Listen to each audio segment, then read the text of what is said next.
Welcome, everybody, to the SNN Network Summer Virtual Event. I'm your host, Robert Kraft, and I'd like to introduce our next panel here at the event. This is our accounting panel, where we're going to be discussing some current issues going on in the accounting world, and we have three of the best here to talk about it. So this panel is sponsored by Friedman LLP, as well as Weinberg Company, and I'd like to introduce our moderator for today's panel, Neil Levine from Friedman LLP. Neil, take it away, sir. Hey, thank you, Robert. Great to be back with my esteemed panel, who I will introduce today. So good afternoon, everyone, and welcome to SNN Network's Summer Virtual Conference and the Accounting Panel. Today, we're going to speak about current issues facing the accounting world. I am once again honored to be here as the moderator of another SNN event. Friedman LLP has been the lead sponsor for SNN for the last 8 years or so at their conferences, both virtually and in person. First off, I want to say thanks again to Corey and Sviatlana, my esteemed colleagues, who I've been fortunate enough to discuss these current events that are happening as it relates to going public and the pandemic that we are hopefully getting over. Each of the panelists will have a few minutes to introduce themselves and tell us about their special areas of service and their firm in general. So as you probably know, I'm Neil Levine, the co-leader of the SEC practice since 2014. We're an accounting firm of over 650 employees, formed some 97 years ago in 1924. Our SEC practice has grown to number 13 with the amount of registrants we now service. We handle public companies on the national exchanges like the New York Stock Exchange and NASDAQ, and we do some work with OTC Markets Group as well. We audit private companies contemplating to go public. We have a very large international practice, which we'll talk about later today, being number 4 in auditing US-based registrants with China operating subsidiaries. We are the largest firm in a body called DFK, which we're located in 80 countries worldwide. So we don't have to fly everywhere from New York. If we have if we have something to do in Corey's backyard, we'll get one of our DFK California guys to go in and do an inventory count or whatever. So I just wanted to let everybody know we're a great alternative to the big 10 firms out there. We don't have a national office. Sviatlana and myself and a handful of people can make any decision. We don't have to go to Chicago and wait for an answer that comes 2 weeks later. And that's really what helped us grow our business. So with that, I'm going to introduce Corey Fischer, my friend, CPA and managing partner of Weinberg Company. Corey and I have done maybe 8 of these conferences, and we always meet up at other conferences, and we're great friends. So Corey, I'll introduce you first, and you can go ahead, and then I'll introduce Sviatlana. Thank you so much, Neil. It is great to be back on this panel once again. Thanks to SNN for giving us this opportunity to be a presenter. It's always great to also be on a panel with Neil. As you will see, he keeps it moving and very lively, great discussion. I am managing partner of Weinberg Company. I am based in Los Angeles, California. Our firm is pretty much focused on working with emerging public companies. We do a lot of clients that are in what we would call the MicroCap space. My background is I worked for many years with a big 4 firm, worked as a short time with the CFO and a couple of highly traded NASDAQ companies back in the internet crazy days, and then came back to the peace and quiet of working for a public accounting firm. So I've got a unique perspective in that I've worked on both the private and the public side. As far as our firm goes, as I said, we do a lot of work with public registrants. We're all ex-Big Four people. We've worked on it, public companies, pretty much all of our careers. So we've got the experience and know-how that you would get in any of the large national firms. And obviously we're able to turn and work a lot quicker. Again, thank you so much. And I'm looking forward to this panel. Great. Thanks, Corey. And so I'll introduce you to Sviatlana LiPuma. Sviatlana has been with Friedman since 2011, when I think I hired her right out of school. She is one of our top partners now in the SEC business and has really worked on some of our larger IPOs this year and in years past. So with that, Sviatlana, why don't you say a few words? Thank you, Neil. Well, good afternoon, everybody. Just like Neil said, I've been with Friedman for about 10 years now. I guess time flies when you're having fun. I'm an engagement partner at Friedman LLP in SEC practice. We do a lot of regular reporters, MicroCap, but also mid-sized companies, as well as a lot of transactional work. Absolutely love doing regular reporters, do the audits and the 10Qs. Transactional work is very exciting, and it's very hard, but also it's amazing seeing the company ring the bell on NASDAQ. That's absolutely rewarding. So we do IPOs, traditional IPOs. We do a lot of raises, M&As. So that's what we do every day, and very excited to be part of this crazy market now and help with everything we can. Oh, great. Now, Sviatlana, since you did mention the crazy market, I'd like to give you our first question today, and that's, why do you think the auditors are so busy? There's so much activity. Everybody's exploding. Resources, I've been around for 30 years. I've never seen anything like this, especially in the public market. So maybe you could touch a little bit on what your opinion is on that. Yeah, absolutely. So when we think about public market, it's kind of reflective of what's going on in the economy overall, right? So last year, everyone was sort of hesitant, put things on hold because of the pandemic. There's just too much uncertainty. This year, there's so much venture capital available, right? And rightfully so, the companies are trying to take advantage of those opportunities, available capital, whether going through a SPAC transaction, whether doing the traditional IPO. We're also seeing with our regular reporters a lot of raises, right? So a lot of S1s, companies are utilizing their ATMs, a lot of mergers and acquisitions. And I think just availability of the capital is one of the greatest driving factors there. One more thing I wanted to mention, I've been in this business for many years, and you would see trends change. Let's say the market was down back in, 2008, right? And then a few years later it changed and the economy kind of bounced back. But now the trends are changing pretty much every few months. The economy was kind of down last year, right? Now all of a sudden the market is very hot. IPOs, SPACs.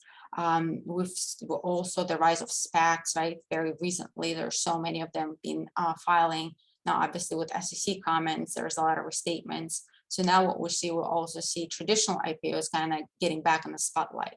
So a lot of things changing. Market is still hot, but yeah, it's great to stay, current on all those trends. We see a lot of IPOs becoming popular again, as well as far as SPACs, we see a lot of now.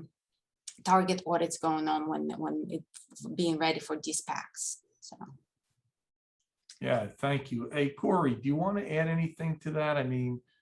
What are you feeling out there? Everybody's, busy. What's going on? No, I think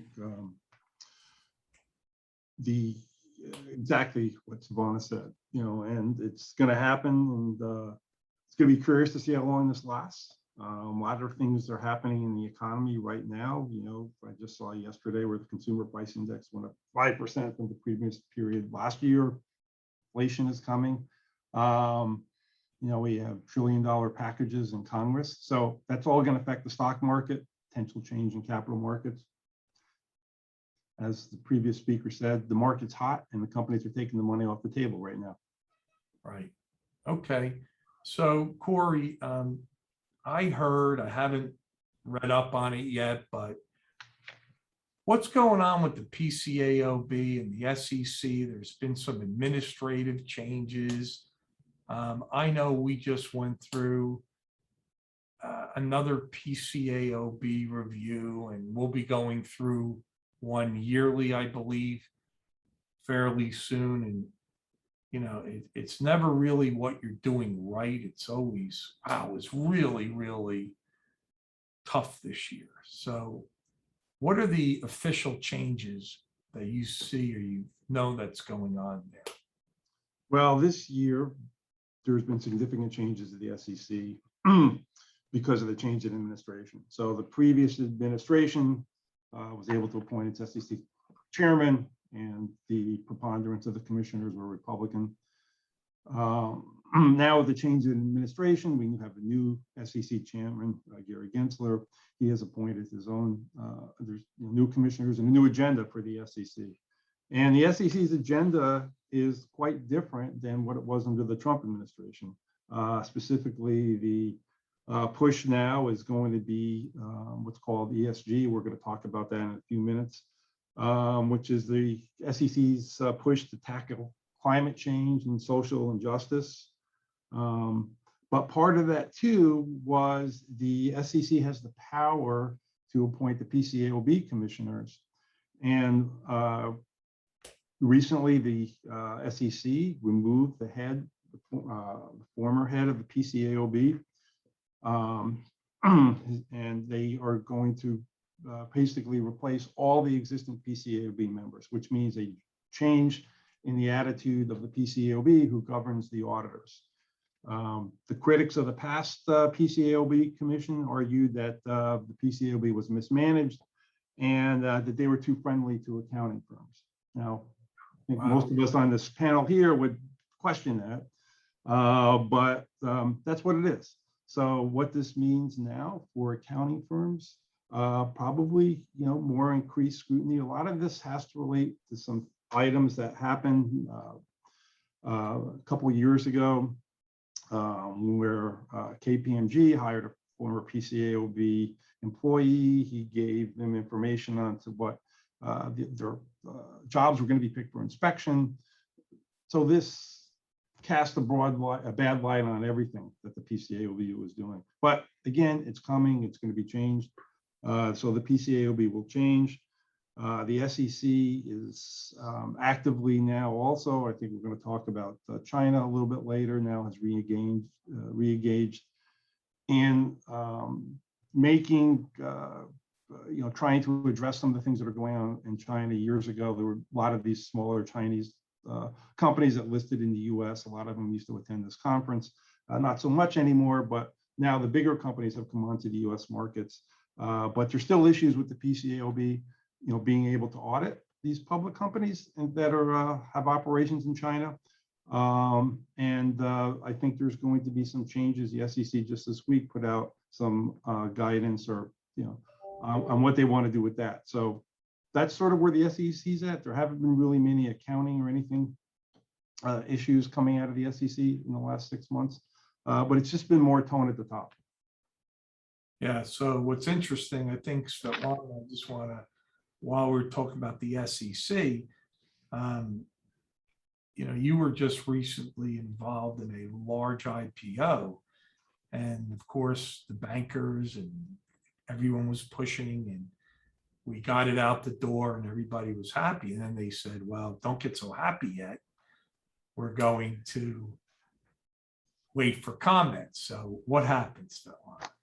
No comments. No comments. So yeah, I think maybe a reflection of SEC being busy, maybe just us being lucky, but I just think that with market being so hot, there's so much of attention on SPACs and making sure those are proper filings. We have been getting no comments, and you know, from my other fellow partners who work on a lot on raises so far. Way less attention, something unheard of, you know, if we've been talking in 2018, for example, or just a few years ago. I would definitely, with the size of that raise, I would definitely think there would be a SEC review, no SEC review. Oh, well, I thought that it was just we were doing a very good job. And they were just saying, oh, it's Friedman. But I guess we've been a little fortunate not to get tied up in some of this red tape. But yeah, I just wanted to add that. So Sviatlana, with all the IPOs we've been doing or public transactions, for those companies listening today, what are some of the pitfalls that you've seen, some of the smaller companies or the not ready companies, or the companies are pushing without thinking and getting their ducks in order? What are some of the pitfalls? What can you tell the audience out there that we've seen over the last 5 months? The most important thing is just making sure that you have the right team. So let's say if you have your bankers already, just ask them, who do you think would be the right audit team for me?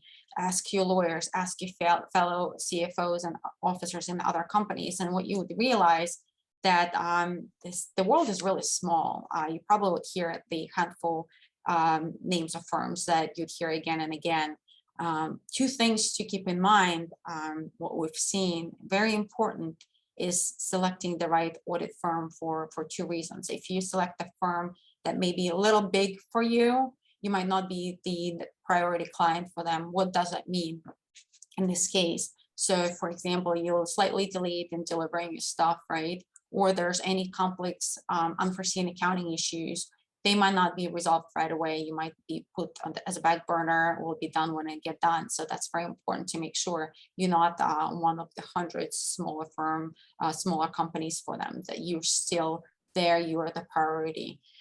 You don't want to pick a firm that's maybe too small for you because like I said, the world is very small and the reputations of the accounting firms is very, very important. In our case, we had a raise where we had to audit 2 years that's been audited by another publicly registered firm because that firm was small and the underwriter just did not want to have that firm being an auditor. So we had to redo what that meant for the company. We had to redo, they had to go through that process again and pay more money just because that firm was not the right size for them. So to save yourself some time, make sure that the audit firm that you'll select is good, right? But also, let's say if it's good, but you plan to uplist within the next few months, right? Is that going to be a good firm to uplist as well? So that's important. Another thing that I want to mention, let's say you selected a great accounting firm, great law firm, make sure that they have the time now. As we mentioned, the market is absolutely crazy now, which would tell me, I mean, this morning we got 2 NDAs from 2 prospects. I'm just talking about this morning, right? We only take clients that we can service. We will not take someone and promise them and not deliver. As soon as we accept the client, we schedule the team, we'll put everything together. But in this market, what it tells me, the other accounting firms are also getting a lot of offers. So I want to make sure just ask for references and make sure you ask your lawyers. This firm's been great for you in the past. Do they have the capacity? Do they have the resources currently? Make sure that that's the case, that you don't just accept that accounting firm as the auditor, and then all of a sudden you find out they don't have the resources until 2022. Yeah, good point. I mean, we've been very selective, and I'm sure Corey's seen the same thing, on client acceptance. So anyway, Corey, you mentioned briefly something about ESG. And I don't know what it stands for, but maybe you can fill us in on what are these new disclosures I hear about and tell me what's going on. Well, you're not the only one that hasn't heard about ESG in the small marketplace, but the big companies have been dealing with this for the last couple of years. And if you're not aware of it, we all need to get aware of it because it's a tidal wave that's coming. And it is going to be the next trend in governance that public companies are going to have to adhere to. ESG means environmental, social, and corporate governance. And it's a hot topic within the U.S. Securities Administration. And the new chairman has said that ESG disclosure regulation will be a central focus of the administration going forward. Guidance on human capital, top of the ESG basically comes down to an agenda of climate change, workforce diversity, your human capital. It's a all-encompassing microcosm of everything that's really going on in the world today. And right now, these rules and regulations aren't really written. But what it is right now, these are voluntary disclosures that all the 90% of the Fortune, or excuse me, of the S&P 500 are making. And these disclosures are either appearing on their website, within their financial statement filings, or on certain dedicated websites that speak to these. And the major investors, advocacy groups, shareholder rights groups are all looking at these disclosures. And some of the biggest investors have said that these disclosures are more important than the financial statement disclosures. So it has become a very important topic. It is not yet required officially by the SEC, but that's coming. And the SEC has said in October of this year, they will put out guidance on what these metrics should be, how the company should report them. And then obviously what will come after that is, how are you going to be a test that these metrics that you're putting out is accurate? So Corey, let me interrupt for a second. Do you have an example? Is there a slight example so I can sort of, not officially, but you mean, so a company's going to come out with a statement, and then how do we know? How do we report on that? How do we know it's really happening? That's the question. The metrics have not been defined, and that's what the SEC's project is. And when we look at ESG, environment, E is for environment, S is for social, and G is for governance. And environment, we're talking about things such as climate change. Okay, and how do you measure climate change? Greenhouse emissions, carbon emissions, water use. How does your company deal with hazardous waste? It's not only your company, but what about the vendors that you deal with?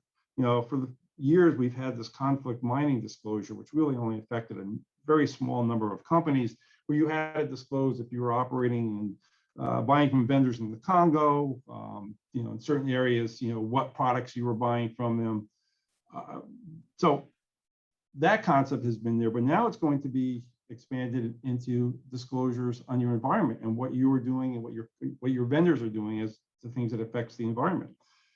S, social, that's, working conditions, workplace health and safety, internal pay equity, employment opportunity, child and forced labor. So companies are going to have to report on this. G, governance, board structure, executive compensation, shareholder rights.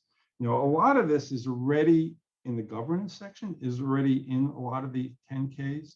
A couple of years ago, the SEC expanded the compensation disclosures that go into the 10Ks.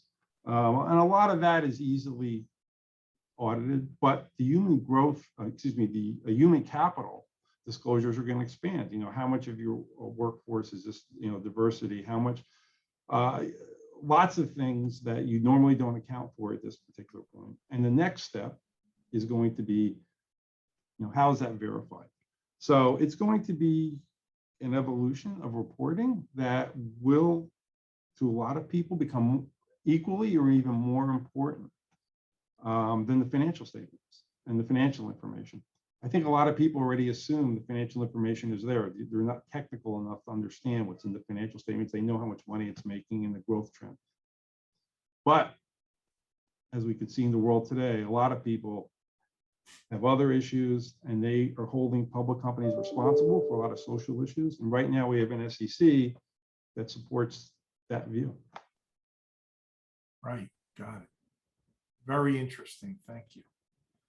So Sviatlana, while you discuss some of these pitfalls that companies can have while they're going public, I wanted to discuss if a company isn't so sophisticated, like some of the companies listening to today, how do these external CFO type companies, that consultants, how do they help both the auditors and the companies and make our lives smoother? Yep. So, Neil, in my experience, some of my best jobs and some of my worst jobs were the ones where we had consultants. I think the best way of thinking of consultants, they could be the ones who could help you with ever specialized knowledge, right? They knowledge of financial reporting, some complex transactions. You could not solely, some of the least successful jobs that we had here, because the company solely relied on a consultant to get the project moving, to get it done. There should be someone within the company, skin in the game. That's my number one priority, to get this done, to get the capital that the company desperately needs, right? Someone pushing there, someone driving the bus should be within the company. Those were the most successful jobs that we always had. Consultants are absolutely fantastic, the great consultants, great accounting firms. If you delegate and they take care of the financial reporting, where the CFO would just review, or let's say less sophisticated CFOs, they may not know too much about some complex transactions, convertible debt, complex equity, and we know some of the companies that need to raise capital may have those transactions. CFO's time may be better spent actually discussing transactions with the bankers, making sure securing that capital, whereas the consultants could do that work. So those were the best jobs that we had, where consultants were used on specific projects or financial reporting piece, where the company would still be in charge of the actual deliverable, moving the project forward and making sure everything is on track. Now, a lot of companies that plan to be public, they'll think, geez, so that's expensive. I'm paying my legal team, I'm paying my underwriters at some point, right? I'll pay my lawyers, and now I gotta pay consultants. There could be money very well spent. Just keep in mind also that very often in my experience, the company would delegate a lot of projects to consultants. And then slowly as their accounting department grows, or if they have more time now that the IPO is under the belt, they have good templates, they can take over the financial reporting piece and just use the consulting firm as a resource. So that happens very often. So don't think just because this is how much you're paying for the initial project, you could always scale back in the future. So it's not it might not be a recurring project. So the companies that I worked with do that a lot too. As they grow and they have more resources, they have more time to concentrate on financial reporting. They'll take over more instead of just reviewing, making sure it's right. They'll actually do the preparation of the financial statements and the 10Q, 10Ks and the registration statements. Right. So while we're discussing this, it seems like there's a lot more of these consulting companies popping up, right? So are the audit firms losing people to the consulting firms, or are the consulting firms getting a special type of person who doesn't want to be in an audit firm? Corey, I'm going to ask you that one, because we see all these, and I know one of the first consultants we worked with, the project went bankrupt and this thing dragged on. We lost a couple $100K, and we're very leery, or we're very selective who we like to work with. So what do you think, Cor? Why? I mean, seems there's a new consulting group helping or trying to get in there. Why aren't they staying with the audit firms? Well, the consulting groups that are being brought in to help the audit firms getting through the IPO, the listing process, the reason why we're seeing so many of them because there's a lot of activity, and it's a source of workflow, and for these people to come into the consulting. I basically what Sviatlana said, you have to be careful.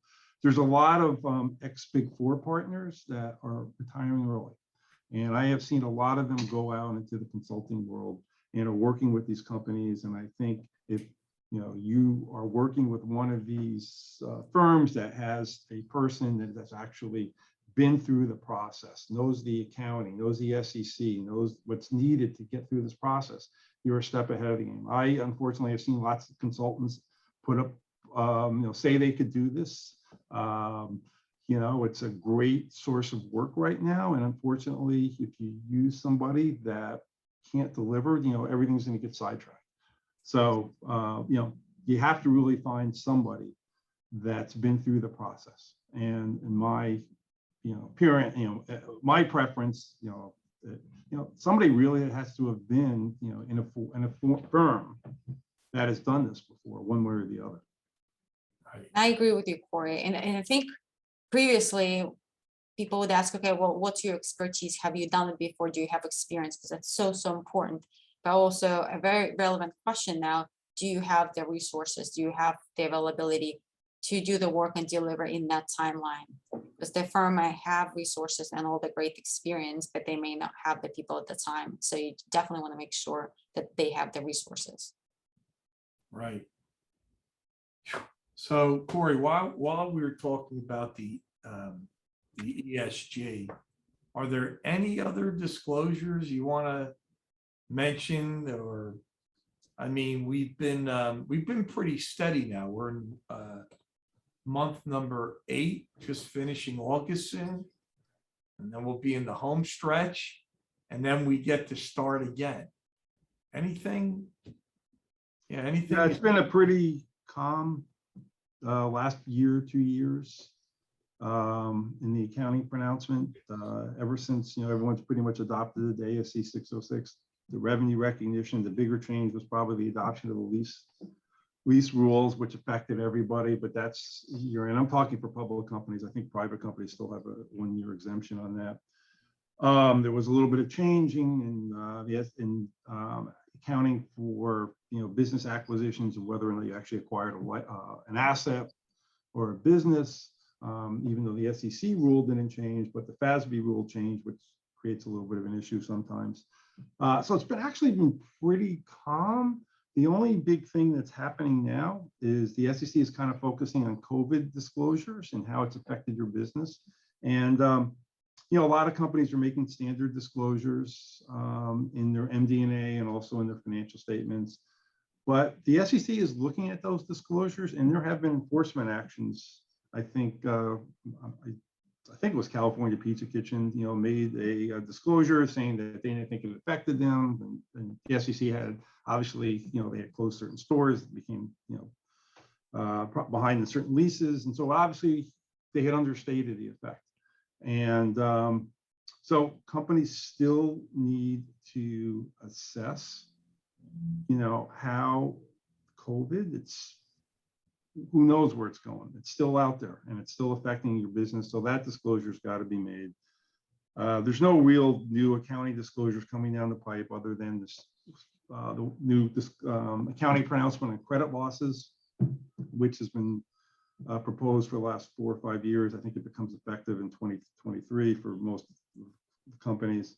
There was a little change that affected probably a lot of the clients or companies that may be attending here on beneficial conversion features, where you don't have to account for the difference in the beneficial conversion. If you issue a convertible note and the conversion feature is different than the exercise price is different than the market price, you had to account for that as a cost. You don't really have to do that anymore in certain instances. So other than that, it's been pretty calm. Right. Okay. So you did mention COVID, and I just want to get this out there for Sviatlana. Sviatlana, what's going on with your auditors working from home, and how are you able to, with this COVID, get inventories counted, and what's going on at Friedman? Are people back to work? And now we have this Delta variant, and my wife would say, we got to trust the process, Neil. You go work, you've been vaccinated, blah, blah, blah. So I want to just get this out because, we run out of time so fast on these panels. And I wanted to thank you and Corey. I know it's Q season, and Corey wanted to stay for half an hour. This is going to run about 4 hours. But Sviatlana, before we do go, what's going on with COVID, the procedures, your staffing? And I'm going to ask the same thing to Corey. Actually, not as much. Very fortunately, we've been working remotely for quite a while with our clients. Our clients are all over the United States and internationally, so everything is done mostly electronically. I mean, during pandemic, we did get creative and engaged our global alliance firms to do inventory audit, and we did some remotely. Then as far as working from the office versus home, our office is working actually from the office, where some other offices at Friedman working from home. Some of our clients also working, some of them working from home, some of them working from the office. I feel like at this time, everyone kind of figured out what works, and the process is working. As long as it gets the job done, that's great. I mean, we see a lot of mix. Some people work from the office, some people work from home. At this point, I noticed some of it is convenience, some of this is true concern for safety. Great thing, vaccinations are there, but as far as the working process, I don't think it made as much of a difference currently. One thing I do want to mention is as far as the effect of COVID, I've seen a lot of effect on the type of the clients that we're getting in. A lot of them are the companies that thrived during COVID because of their nature of their business. A lot of technology companies are going in. They became profitable during COVID. Naturally, now they're looking for the capital that's being available. So we've seen a lot of IT work coming in, the audits of tech companies, tech-based. So. Right. What about you, Corey?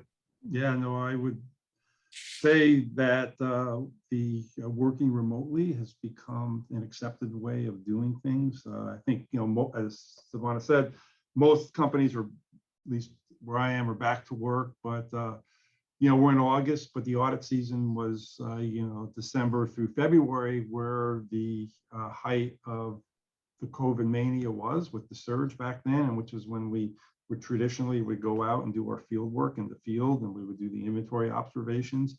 And I think all of us found ways to adapt. It's going to be interesting to see, since we have our own big brother out there, the PCAOB, who's going to come in, and although they have said publicly that they are going to accept alternate ways of doing things like inventory observations, let's see how it shakes out.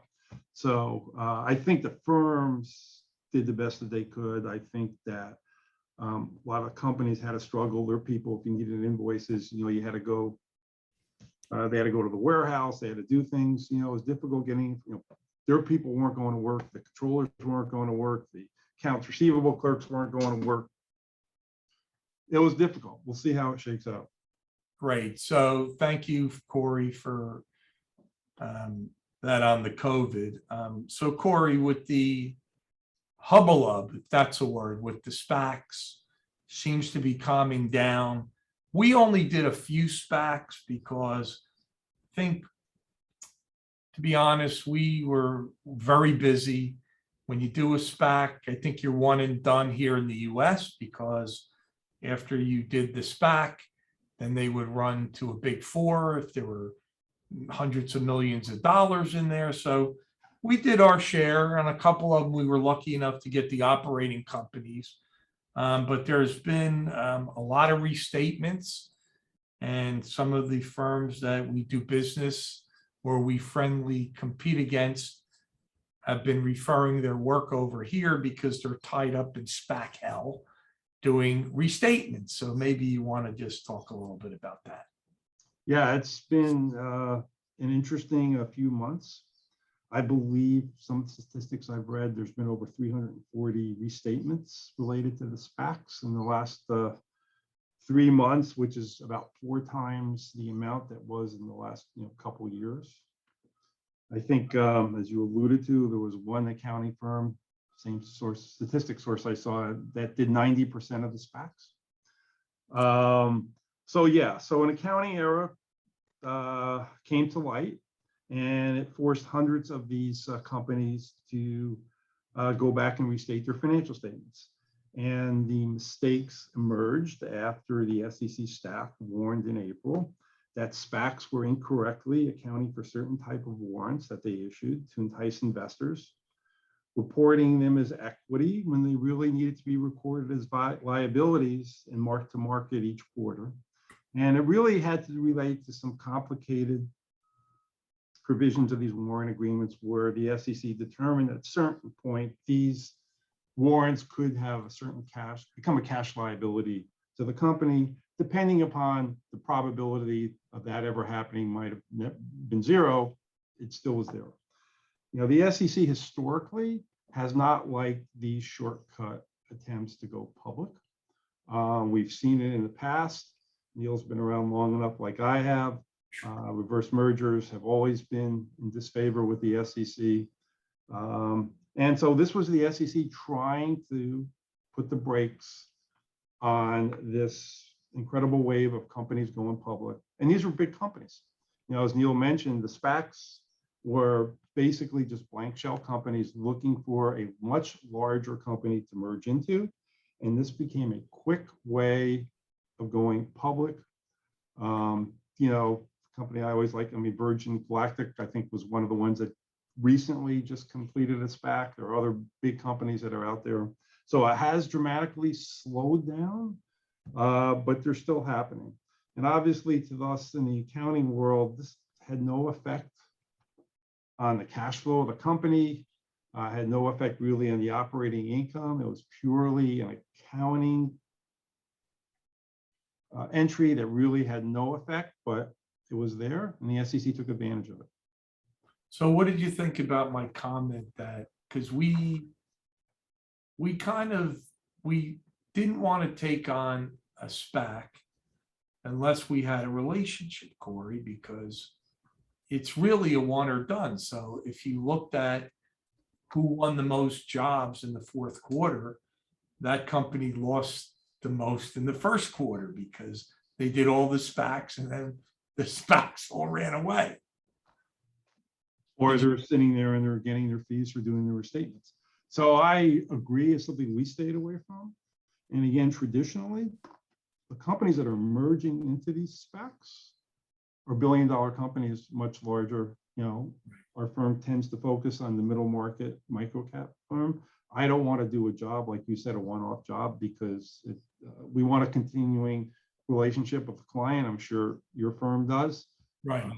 So we did not get involved in that. IPOs, all these other things that are happening, a much more interesting market for us. And I think for anybody that works on an engagement team, when you, plus the complexity, and obviously, you know, there were complexities in the accounting that, you know, were beyond some of the capabilities of the firms that were doing these SPACs. So. Got it. Okay.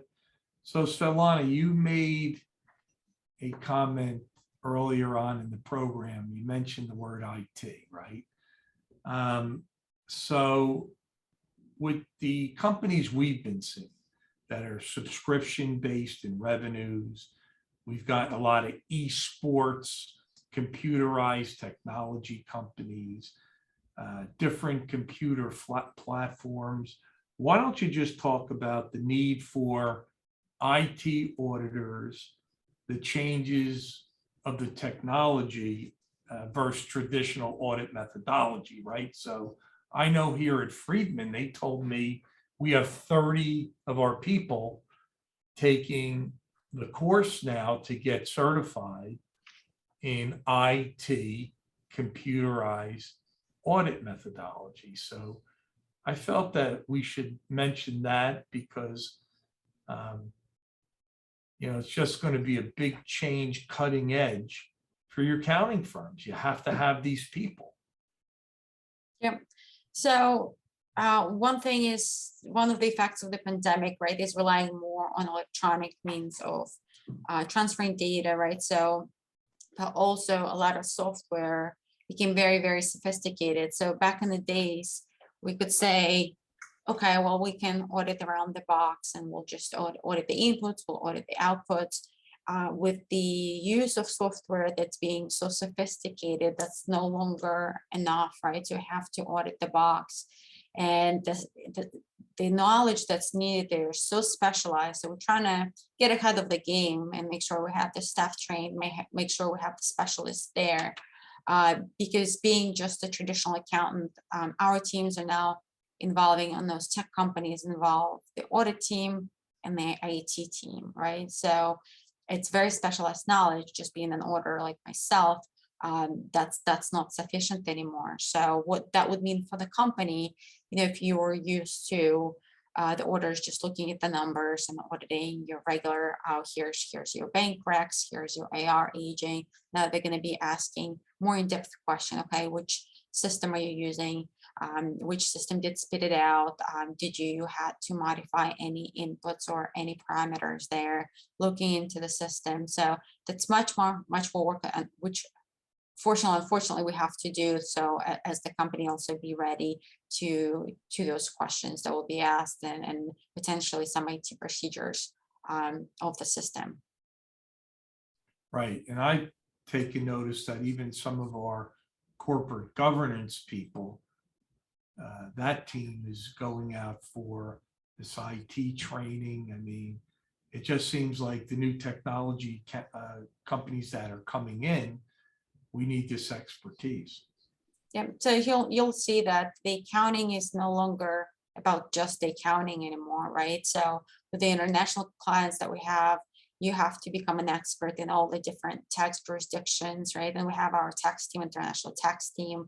Corey mentioned ESGs, right? So we have to become aware of all the facts on not only on the disclosures, right, within the documents, but also the footnotes, any effect on the numbers of those pronouncements, right? The IT piece of it. So there's so many different components, and I truly believe that the audit is not, future of the audit is not going to be just the audit, but all the different aspects working together, whether it's IT, tax department working together, working with lawyers to make sure all the disclosures are correct too.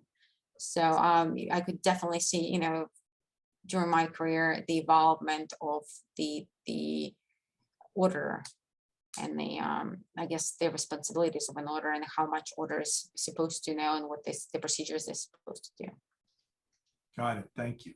So Corey, I want to get this question in. You and I have been doing audits for companies that have subsidiaries in China really since at least 2006 for me. And I remember hearing your name way back then as well, about 15 years. So I have a question for you, right? So why are these Chinese companies who come here now bigger and better, right? Very prestigious. And what is our role? Because the PCAOB, when they say, hey, Corey, we want to see your books and records, we have to show them the books and records, right? We go through the inspection, yet our brothers, BDO China, Deloitte China, they don't open their records. So we just had 2 or 3 companies call me and go, Levine, we don't want to be caught in the middle of this and that, and we want to run to you. So I figure you may want to talk a little bit about that, what your experience has been. It's a very difficult subject right now. The US government is struggling with it. The SEC is struggling with it as we speak. There has been the last few years this push that if the PCAOB could not inspect the work papers of the firm doing the audit, that they would not allow that firm to trade on any of the exchanges here. So right now, China, Hong Kong do not allow their firms to be inspected by the PCAOB. So there are a number of firms out there, companies out there that do have China-based firms or Hong Kong-based firms who were registered with the PCAOB are still doing those audits. Those audits are accepted by the SEC, but more and more, if they want to go on NASDAQ or they are on NASDAQ, there is pressure to switch to a firm whose work papers are subject to PCAOB inspection. Furthermore, the SEC is looking and may ultimately, or the US government has actually a number of bills in front of it right now where we could ban those firms from trading on the U.S. exchanges unless they are audited by a firm that's subject to PCAOB. But to make it even more complex, Neil, your question about what's going on in the market, recently a lot of these bigger companies were coming to the U.S. and registering and getting listed on the U.S. exchanges, but the Chinese government recently has said that they want to stop that, and they want these companies, to register in China. Current Chinese laws do not allow foreign ownership of a company. So what companies used to do is they would create a complicated VIE structure, usually with a Cayman company, where it's basically a shell company would own an interest in the Chinese company. And for accounting purposes, we were able to consolidate. And then that company would then get listed on the exchange, even though the company itself that was listed had no direct ownership. China wants to stop that. And the SEC is now saying that, is rebutting.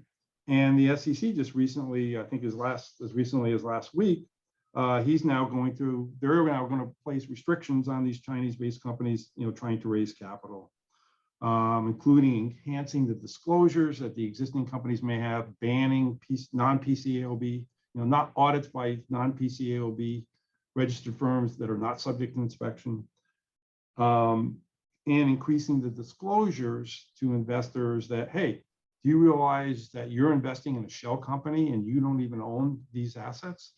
So it's a very complicated situation. You read about it in the newspaper, this trade, the war, the economic war going on between the US and China. I'm not sure what it's going to mean to anybody. For us here, where we're going with this, except that I think that at a certain point, they are going to be a compromise. I think it's probably going to be business as usual. But I think the SEC may have some enhanced disclosures that probably no one's going to read anyway. Yeah, I would think it would be a little far-fetched to remove a company like an Alibaba or something that's trading here that's so huge and just say, we're sorry, but we're set up to do China work as you are. So anyway, I see we're sort of running out of time, unfortunately. So I'll just wrap it up and say, thanks for everyone who listened. Thanks for Bobby for hosting and having us. Thank you for Corey and Sviatlana. If anybody wants to reach me, I'm at Friedman LLP, and Levine at friedmanllp.com. Corey, you want to tell us where we can reach you? You can reach me at Corey F at COREY F at Weinberg WEINBERGLA.com, 310-601-2200. Sviatlana? Ask LiPuma at friedmanllp.com. Also, all our bios on Friedman LLP website. Okay, guys. Thank you all. Thanks again, Robert. Thanks again. We'll see you guys.